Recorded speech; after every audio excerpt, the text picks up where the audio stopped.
Now, Seth, I know you're dressed in nice clothes and you want to be part of this criminal mastermind team. You do realize it was 8 women, right?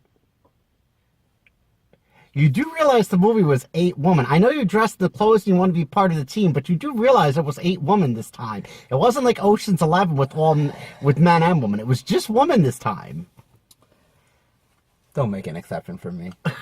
Okay, whatever you say. Don't make an exception for me. Unless you're a Chinese guy like in this movie and can do those acrobatic moves, they ain't making an exception for you. I'm dressed to the nines. You're dressed like you're going I am dressed damn good. I'm dressed like I'm going to church. Yeah, I'm dressed like I'm going to a high class casino. You, on the other hand, you're dressed like a picnic. There's whatever. Oh man, welcome everybody to a brand new movie review where we talk about Ocean's 8. And now, I was very curious about this movie because I heard about the all-female cast. I heard it's part of the Ocean's franchise, and I was thinking, okay, there's something potential here, interesting. I mean, where do you want to start with Ocean's 8, sir? The plot was really good. I mean, we're not giving a spoiler here. The plot is they're going after a necklace. They have an actress. It says it in the trailer. She's wearing the Tucson necklace, which I think actually does exist in real life. So I was doing some research in this movie. I think it really does exist. It's I think it's the second. It's because it's not a single diamond. No, it's multiple diamonds. But I think it's the second most expensive piece of jewelry on the planet besides the Hope Diamond. The Hope Diamond is worth, I think, $200 million. Whatever. This is worth $150 million. And what they're doing, it seems unrealistic, but the way they showed the movie, I thought was brilliant because basically it was given to them. The diamond. They didn't have to, like Ocean's 11, 12, 13. They really had to work really hard. This movie, not that they didn't have to work hard, they had to have a plan, but I think it was an easier heist robbing jewelry than it would be a casino. I do agree. And basically the movie, as you sort of started to touch on, is basically Debbie Ocean, played by Sandra Bullock. She is getting out of prison after about 5 years. Yes. And she decides, she has this big thing that she has been thinking about doing for a while. For 5 years. For 5 years in prison. And she decides, I'm going to get this crew together. We're going to, steal this diamond necklace. And we are going to make a lot of money doing it. I will say this much. For me, the Ocean's franchise, and I actually brought the movies, guys. Ocean's 11, fantastic movie, classic. I thought that was a fantastic movie. Classic movie. Unlike you, though, I wasn't really a fan of 12 and 13. 12 and 13, you weren't, really? No, I wasn't a fan of 12 or 13. I really wasn't. See, I was. I will say this much. I think that Ocean's 12 out of the first 3 is probably the weakest. I agree with you there. I will say that much. It probably is the weakest. But I still think they're really good films. And at the end of the third one, it's like, okay, well, they're not going to do these anymore. And so when this one came up, it was definitely a surprise. But I thought the dynamic of an all-female cast was definitely the thing that would bring me back to watching. Well, you got to understand now, and I will explain this because this is important. With the Me Too movement that went on during the Golden Globes and went on during the Oscars, all of them wearing black, and the sexual harassment that happened to the woman with Harvey Weinstein, a lot of movies they're doing all-women casts, or they're having women directors, or they're having, a lot of woman-centric movies. And I thought this was a strong cast, but unlike these movies, which had male, men and women, it wasn't, I don't think the chemistry was there. I mean, the chemistry at times was missing. I mean, but you have a lot of great actresses there. Like I said, Sandra Bullock, Cate Blanchett, Sarah Paulson, Helena Bonham Carter, Rihanna, which wow, she wasn't the Death Wish for a movie? Really? That's fucking craziness. Usually she's the Death Wish, but apparently not in this one. She did a really good job in this movie, I She thought. did a really good job in this movie. You also have Aquafina. Which I don't even know who that is. I don't know. But she didn't talk a lot in the movie. No, she didn't talk a lot in the movie either. And, you know, she did a decent job. You also have... what's her face who wore the necklace there? Anne Hathaway. Anne Hathaway. I think it's brilliant in anything she does. I think she's really good in this movie. She actually is really good in it. I thought she did a really good job in this movie. You know what? I mean, see, the thing about this is that with an Ocean's movie, I'm not going to lie, you have to pay attention. You do. You do. You have to pay attention, because if you don't pay attention, I think the problem becomes that you're going to miss something. Like for instance, like there are certain moments in the movie where it's like, okay, they point out a certain thing, right? Okay, there's a certain like background thing or a picture or something like that, and you have to pay attention to that. And they also mislead you in this movie. And I'll say that. Remember, she says, you never pull a job within a job? Yeah, you never pull a job within a job. You'll find out in this movie now, so you think she's framing somebody, I will say that, but that's not the job. That's not the job. You think it's the job. Because there's a point in the movie where basically Cate Blanchett says to Sandra Bullock, she says, wait a minute, you don't do this. This could get us into trouble. But they did it anyways, and they got away with it. But you don't think that's a job until way end of the movie where they said, no, this was the actual job. Yeah. And your cut's bigger because of this. Your cut, instead of 18 million, is 38 million. 38 million, which is fantastic. Again, I like those little moments. Those little moments really worked. And I will also say this much. This movie is definitely connected to the franchise. You do get cameos in here by certain actors. George Clooney's picture. You have Elliot Gould, who was in the Three Oceans movies. Very small part, but I thought he was good. Small part. You also have somebody else, which I don't want to spoil, because that's kind of a fun little surprise. Yeah, there's a point in the movie which I think is really pretty cool. Yeah, there's a pretty cool thing with the heist. I mean, it's not... I mean... At the end of the day, I think the acting was good in here, and I hadn't seen Sandra Bullock in a while. I think I saw her in the movie Gravity, which she was really good in. Which was about 2 years ago. 2 years ago. But because she has a kid now, remember she's raising a kid? Yeah. She's extremely selective of what movies she picks. Because she won the Oscar for, what's that movie? The Blind Side. Yeah. Yes. She can be selective. Once you win an Oscar, you can kind of pick and choose what you want to do. Yeah, you can. And she's acting gold. Whatever she really touches or acts in turns great. I think this movie will be a big hit if it's not already. But I thought she was great. But you did say to me that you don't think Ocean's 9 or 10 will happen. I don't think it will. The reason being is because you have to have chemistry. In Ocean's 11, you had the chemistry. Yes. And you have to carry that chemistry on. I don't see... They've been... How do I say that? Stealing casinos... There's always going to be a bigger job. Okay. Casino might be 100 million. The next casino might be 500 million. There's always a bigger job. Okay. There's no bigger job. This is the biggest jewelry heist in the history. There's nothing bigger than this. So you kind of spoiled it in the fact that what can you do even bigger than this? You would, even if you stole a Rembrandt or stole a Leonardo da Vinci painting, that's only 50 million. This was a $150 million job.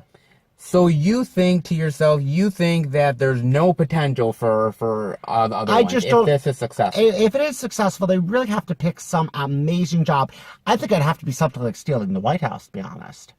I think it would have to be breaking into the White House, which I think would be an amazing movie, and stealing something from the White House. That's true. I think it would have to be something that crazy, or stealing into Buckingham Palace. It would have to be something outrageous. It would have to be something that would make it worthwhile for them to make the movie. I thought this was decent. I thought the plot was good, going after the necklace. No spoilers here. That was the main point of the movie. They went after a necklace.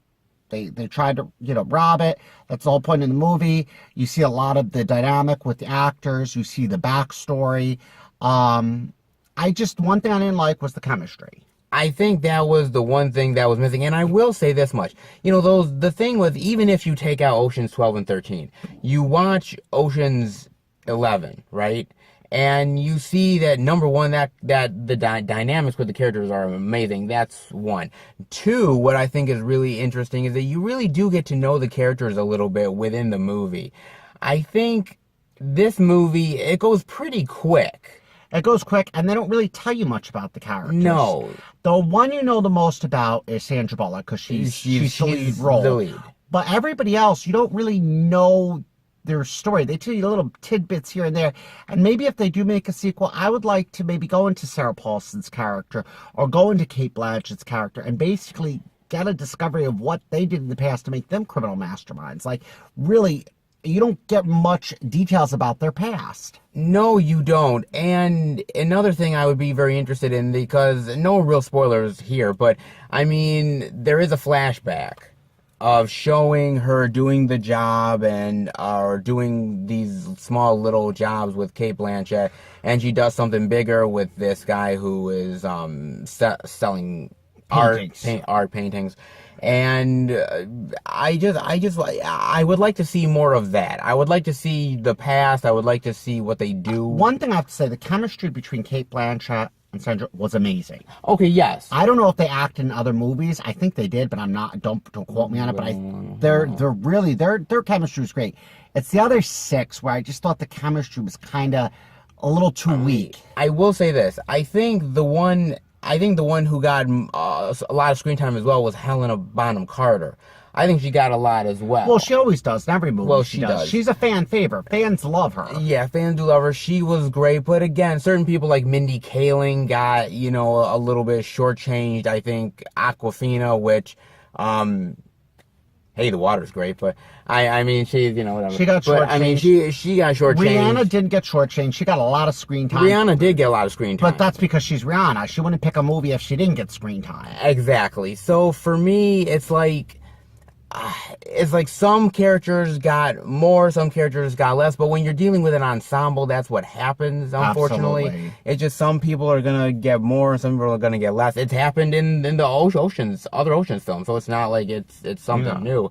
I mean, what are your final thoughts and grade rating on Ocean's 8, sir?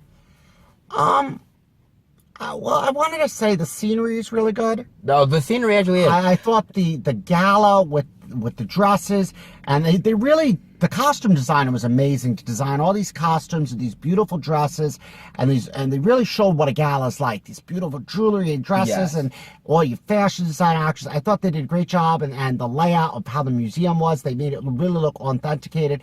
I thought that was great. I thought the plot was a very strong plot. I thought this was a very different, kind of unique plot, because you have other movies, but there's parts of this movies that are very unique. Because most of the time, you just have the jewelry stolen. You don't have it replaced. This is true. That's one spoiler. They don't just steal the jewelry, they make a fake. They make a fake, too. And that you don't see in any other movie, and that's what I like about this. There's unique things about this movie, which I like. The chemistry between Cate Blanchett, Sandra Bullock, I thought was great. I thought the chemistry of the week. I mean, do you want my grade rating? Yeah, absolutely. My grade rating, I'd have to say, because the plot, the scenery, I really liked the movie, not as much as Ocean's 11, and because I'm comparing it to Ocean's 11, it's kind of weird. If there was no Ocean's 11, 12, 13, this would get an A. Okay. But because there's an Ocean's 11, 12, 13 I'm comparing it to, Sure. It gets a B+. Okay. No, and that's fair. Look, for me, you have to compare them to the other ones. I know some people are going to say, well, look, it's an all-female cast, and it's different, and you can't really compare it with the other 3 films. I disagree with that. It's still in the Oceans franchise. It still has that same type of flavor to it, and that you have to compare it. I will also say this. This movie is directed by Gary Ross. Gary Ross directed movies like Seabiscuit and the first Hunger Games movie. Seabiscuit was an excellent movie. And I've been meaning to watch the Hunger Games for the longest time. I just started watching one of them. I think the last one on HBO. he's a late bloomer. What can I tell you? I know. I don't get to movies until years later. But I don't think he has the same kind of flair as a Steven Soderbergh, who directed the 3 Oceans movies, and you could really tell if you watch like back to back Ocean's 11 and then Ocean's 8, you could easily tell that Steven Soderbergh has more style than Gary Ross has, and you can tell it, and it's ingrained in his movie versus Gary Ross, who's trying to kind of replicate it but can't quite get there. I will say that, and I will say, you know, look, the all-female cast is interesting. I do like that cast to it. You know, some people kind of maybe got turned off by all-female cast when you had like the Ghostbusters remake, which was horrible, which was really, really craptacular.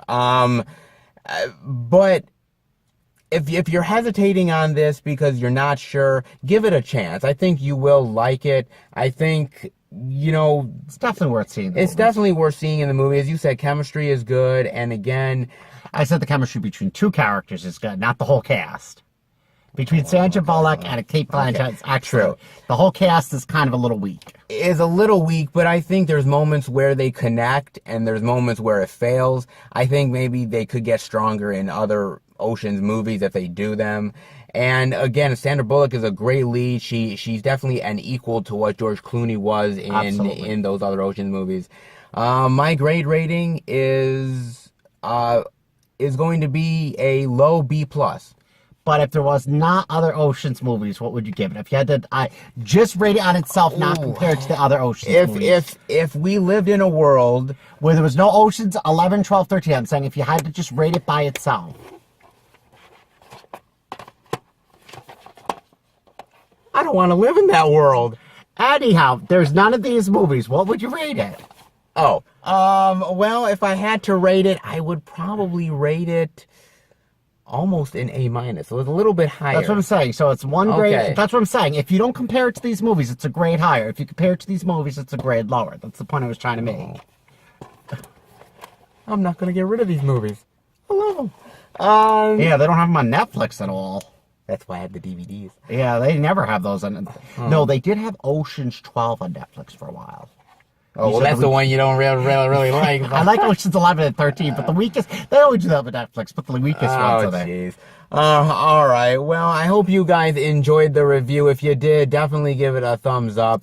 And we will be back next time for another movie review with me not looking as good as I'm looking here, man. You. Hey, I'm not in sweatpants this time or a sweatshirt. This is true, but you look like you're going to the Old Country Buffet or something. Jesus God. I try to dress as nice as I could. Good. You know, this is a $30 shirt I'm wearing. This is actually a $30 shirt I'm wearing, and you're acting like it's a $5 shirt. No, I'm not as rich as the people on Ocean's 8 and have $150 million necklaces, and I ain't no Anne Hathaway. You're right, I ain't there. I can still judge him. Take care, guys.